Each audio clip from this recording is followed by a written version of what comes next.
Sir Meerpet హత్య కేసులో గురుమూర్తి potassium hydroxide ఉపయోగించి తన భార్య శవాన్ని కరిగించాడు అని చెప్పాడు సార్. దీనికి ఇన్స్పిరేషన్ తను ఏం చెప్తున్నాడంటే మలయాళం మూవీ సూక్ష్మదర్శిని అనే మూవీ చూసి నేను ఇన్స్పైర్ అయ్యాను అంటున్నాడు.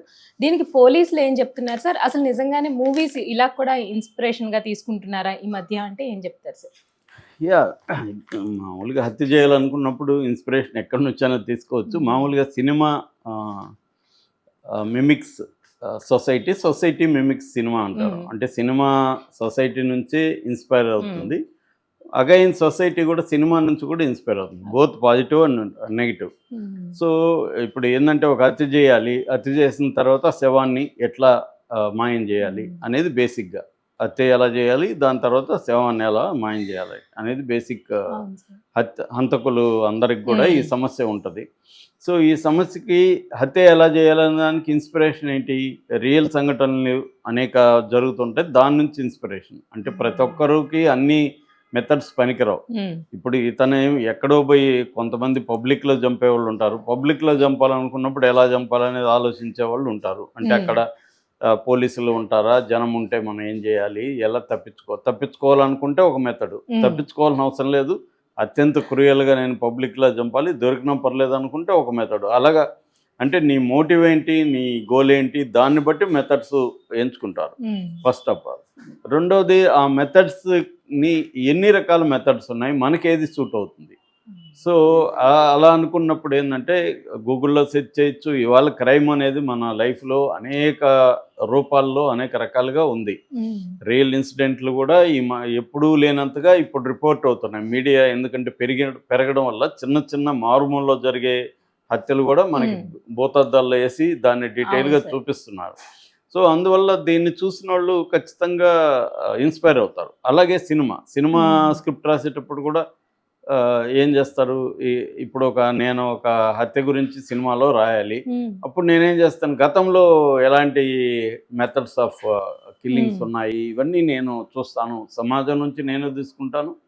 లేదు గతంలో వచ్చిన సినిమాలో అవన్నీ కూడా నేను పరిశీలించి దాంట్లో నాకు నచ్చిన స్టైల్ ఆఫ్ మర్డర్ని నేను కొద్దిగా అడాప్ట్ చేసి పెట్టేస్తాను అన్నమాట. ఇది చూసి ఇంకెవరో ఎక్కడో మర్డర్ చేయొచ్చు. ఇది ఒక సైకిల్ అన్నట్టు. సో అలాంటి దీంట్లో ఇప్పుడు ఈ మీర్పేటకు సంబంధించిన వెంకట మాధవ్ అనే ఒక మహిళను, భార్యను వాళ్ళ భర్త గురుమూర్తి చంపాడు. మనకి అది గత కొంతకాలం నుంచి వస్తుంది. ఇది యాక్చువల్గా అతను చంపింది జనవరి 15th. జనవరి 16th, 17th అతను మాయం చేసే కార్యక్రమంలో ఉన్నాడు. అతనికి నేను నిన్న కూడా చెప్పాను, ఆ బిల్డింగ్ అనేది 4 ఫ్లోర్ల ఇండిపెండెంట్ హౌస్. అందులో ఈయన 3rd ఫ్లోర్లో బ్యాక్ వైపు ఉంటాడు, వెనక వైపు ఉంటాడు. ఆ రోజు సంక్రాంతి ఫెస్టివల్ కాబట్టి ఆ ఇంట్లో ఉండాల్సిన వాళ్ళు ఎవరు లేరు. ఈయనకి ముందున్న వాళ్ళు బెంగళూరు వెళ్ళిపోయారు. ఆ బిల్డింగ్లో ఉన్న వాళ్ళకి స్మెల్గానే లేరు కాబట్టి. సో కాబట్టి ఆయన ఆ టైం ఎంచుకున్నాడు. ఇంట్లో కూడా ఎవరు లేరు, పిల్లల్ని వాళ్ళ సిస్టర్ ఇంట్లో వదిలేసి ఇచ్చారు. సో ఆ టైం ఎంచుకొని చంపాడు. ఫస్ట్ చంపిన తర్వాత ఆయన బాడీని మాయం చేయడం కోసం చూసినప్పుడు ఇప్పుడు రకరకాల పద్ధతుల్లో ఆయన చేశాడు. ఇంటర్నెట్ చూశాడు, యూట్యూబ్ వీడియోలు చూశాడని చెప్పారు. కొత్తగా ఇప్పుడు పోలీసులు ఎందుకంటే అఫ్సెల్గా ఇంకా దీని మీద ఒక అఫ్సెల్ కథనం చెప్పలేదు, కానీ లీక్లు అయితే అవుతున్నాయి, మామూలుగా లీక్లు అయిపోతుంటాయి. సో అలా లీక్ అయిన కొత్త విషయం ఏంటంటే ఇతను రీసెంట్గా నీకు ఈ ఐడియా ఎలా వచ్చింది అని అడుగుతారు కదా. ఎందుకంటే ఇది మామూలుగా అందరూ హంతకులు చేసే పని కాదు. ఒక శవాన్ని పొటాషియం హైడ్రాక్సైడ్ తీసుకొని దాంట్లో కరిగించి వాటర్ హీట్లో ముక్కల్ని వేసి అందులో ఇది కరిగించారంటే నీకు ఇది చాలా క్రిమినల్ ఐడియా, ఇది మామూలు వాళ్ళకి రాదు, ఎక్కడి నుంచి వచ్చింది అన్నప్పుడు అతను చెప్పింది ఏంటంటే, నేను ప్రధానంగా మలయాళం సినిమా సూక్ష్మదర్శిని ఈ మధ్య రిలీజ్ అయింది, హాట్‌స్టార్లో తెలుగు వెర్షన్ కూడా ఉంది. అది ఎంసి జతిన్ అని డైరెక్టర్ అనమాట. దాంట్లో నజ్రియా, మన ఈయన లేడు పుష్ప సినిమాలో విలన్ ఫహాద్ ఫాజిల్ భార్య అనమాట. ఆ నజ్రియా, బసిల్ జోసెఫ్ వీళ్ళిద్దరు మెయిన్ రోల్తో చేశారు. అది ఒక రకమైన బ్లాక్ కామెడీ థ్రిల్లర్ అని చెప్పచ్చు. నేనైతే సినిమా చూడలేదు, దాని గురించి చదివాను. సో దాంట్లో ఏంటంటే ఒక క్యూరియాసిటీ ఎక్కువగా ఉండే ఒక మహిళ పక్కింట్లో ఏమేం జరుగుతుంది అనేది తెలుసుకుంటూ ఉంటుంది. ఆ తెలుసుకునే క్రైమ్లో పక్కింట్లో ఒక క్రైమ్ జరుగుతుంది. ఇది మామూలుగా యూనివర్సల్ హిచ్కాకియన్ స్టోరీ అనమాట. హిచ్కాక్ ఎప్పుడో దీన్ని రియర్ విండో అనే సినిమా తీశాడు. సో అలాగా పక్కింట్లో ఉండే దాంట్లో ఒక ఆయనకి కాలు ఇదయ్యి ఇంట్లో ఉండాల్సి వస్తుంది. అతనికి ఇంకేం పని లేదు కాబట్టి పొద్దుపోవడానికి పక్కింట్లో ఏం జరిగింది, చుట్టూ ఏం జరుగుతుందో చూస్తూ ఉంటాడు. అలాగా ఆయన రియర్ విండో గుండా చూసినప్పుడు ఒక హత్య జరుగుతుంది. దాని మీద ఎట్లా చేశాను హిచ్కాక్ ఎప్పుడో తీశాడు. దాన్ని బేస్ చేసుకుని సినిమాలు వచ్చాయి.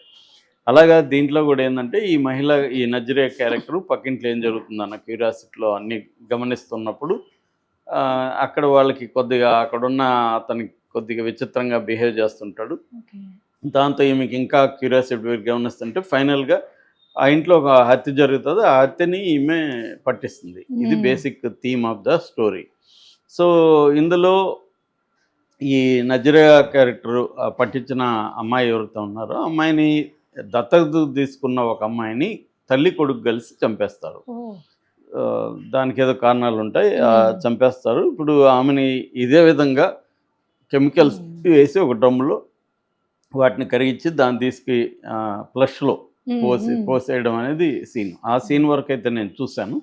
అది బాగా డ్రమ్లో ఎర్రగా ఉండిపోయి దాని నీళ్లు తీసుకుని ఒకడు మూకు ఇది పెట్టుకొని పోస్తుంటాడు.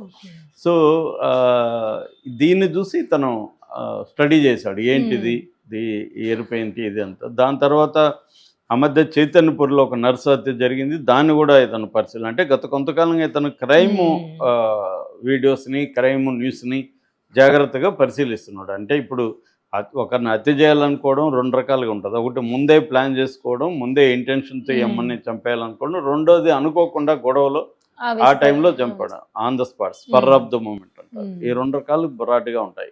ఇతను ముందు నుంచి అనుకుంటున్నాడు. ఎందుకు ఇతనికి ఒక అఫైర్ ఉంది ఊర్లో, అది భార్యకి తెలిసిపోయింది, గొడవలు జరుగుతున్నాయి. తర్వాత అత్తమామలతో కూడా ఇతనికి ఇబ్బంది ఉంది. దాంతో భార్యను చంపేస్తే నేను నా లవర్తో హ్యాపీగా ఉండొచ్చు అనేది ఒక ఇతనికి వచ్చేసింది. సో అందువల్ల ఇతను చంపాలని ముందు ఐడియా ఉంది కాబట్టి ఎలా చంపాలనే దానికి ఎక్స్ప్లోర్ చేస్తున్నాడు. ఆ ఎక్స్ప్లోరేషన్లో ఇతనికి రకరకాల పనికొచ్చాయి. అందులో కొత్తగా ఏంటంటే సూక్ష్మదర్శిని అనే ఇది కూడా పనికొచ్చా. అంతకుముందు కూడా దృశ్యం సినిమా కూడా ఇలాగ చాలామంది క్రైమ్ నుంచి ఎలా తప్పించుకోవాలో, ఎలా కారణాలు అంటే ఎట్లా ఎస్టాబ్లిష్ చేయాలి మన సాక్ష్యాల్ని అనేది డీటెయిల్గా ఉంటుంది దృశ్యంలో కూడా. దాన్ని చూసి చాలామంది రియల్ లైఫ్లో కూడా క్రైమ్ చేశారని. ఎప్పుడైనా పాపులర్ సినిమాలు జరిగినప్పుడు అందులో క్రైమ్ ఎలా జరుగుతుంది, క్రైమ్ నుంచి ఎలా తప్పించుకున్నారు అనేది. ఎందుకంటే జనరల్గా హీరో క్యారెక్టరు క్రైమ్ నుంచి తప్పించుకుంటుంటాడు పోలీసుల మ్యాన్పుల్. నిజానికి రియల్ లైఫ్లో అది ఆల్మోస్ట్ సాధ్యం కాదు. మనకి చూస్తే 99% కేసుల్లో పోలీసులు కానీ ఒకవేళ వాళ్ళు సీరియస్గా అనుకోకపోతే వేరే విషయం, కానీ అనుకుంటే మాత్రం దొరకడం అయితే ఖాయం. దొరికినాక మన జస్టిస్ సిస్టమ్ని, క్రిమినల్ జస్టిస్ సిస్టమ్ని ఎలా మ్యానిపులేట్ చేయొచ్చు అనేది వేరే కథ. కానీ దొరకకుండా ఉండడం చాలా డిఫికల్ట్. అదేదో కొన్ని వివేకానంద రెడ్డి కేసులో ఇప్పటికి కూడా ఏం తేలలేదు. అలాంటి తప్ప మామూలు హంతకులు ఎవరైనా వాళ్ళు దొరికిపోతారు. ఎందుకంటే టెక్నాలజీ అడ్వాన్స్డ్ వచ్చింది. అలాగా ఇప్పుడు దీంట్లో కూడా ఇతను క్లీన్గా బాడీ అంతా